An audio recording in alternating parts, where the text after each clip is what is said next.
శివకార్తికేయన్, రవిమోహన్, అథర్వ మురళి, శ్రీలీల కలయికలో తెరకెక్కిన చిత్రం పరాశక్తి.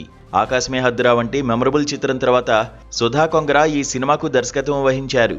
విజయ్ జననాయగన్ సెన్సార్ ఇబ్బందులతో వాయిదా పడ్డంతో ఈ పండుగను క్యాష్ చేసుకునేందుకు తెలుగు మినహా మలయాళ, కన్నడ భాషల్లో రిలీజ్ అయింది.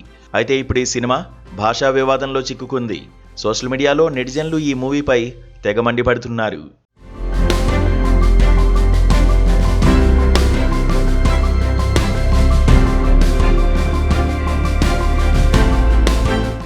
విషయానికొస్తే 1960 సమయంలో ప్రజలంతా హిందీ భాష తప్పనిసరిగా నేర్చుకోవాలన్న చట్టానికి వ్యతిరేకంగా తమిళనాడు కేంద్రంగా హిందీ వ్యతిరేక ఉద్యమం ప్రారంభమైంది.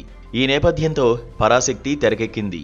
హిందీ వ్యతిరేక ఉద్యమం కారణంగా కొన్నేండ్ల పాటు తమిళనాట తిరుగుబాట్లు, అణిచివేతలు భారీ స్థాయిలో జరిగాయి.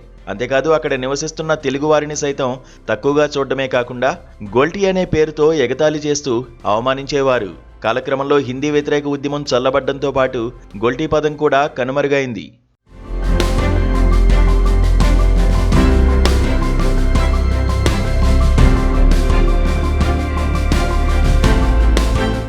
తాజాగా ఆ కథతోనే వచ్చిన పరాశక్తి సినిమాకు సెన్సార్ బోర్డు 25 కట్స్ను సూచిస్తూ సర్టిఫికేట్ ఇచ్చింది.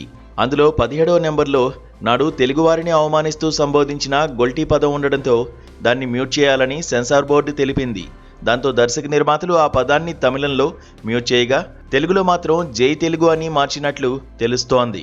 ఇది ఇప్పుడు బయటికి రావడంతో తెలుగువారు మండిపడుతున్నారు. ఎప్పుడో అందరూ మర్చిపోయిన పదాన్ని వాడాల్సిన అవసరం ఏమొచ్చిందంటూ సీరియస్ అవుతున్నారు. దర్శకురాలు సుధా కొంగర తెలుగు మహిళ ఉండి ఆ పదం ఎలా వాడారని, అందుకు హీరోలు శివకార్తికేయన్, రవిమోహన్ ఎలా అంగీకరించారంటూ ఫైర్ అవుతున్నారు.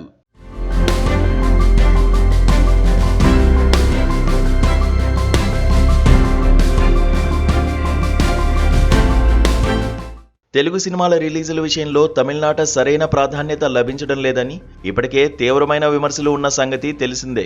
కానీ తమిళ హీరోలు తమ సినిమాలను మాత్రం తెలుగునాట ఎలాంటి సమస్యలు లేకుండా రిలీజ్ చేస్తూ చక్కటి వసూళ్లతో స్టార్ స్టేటస్ సైతం దక్కించుకుంటూ వస్తున్నారు.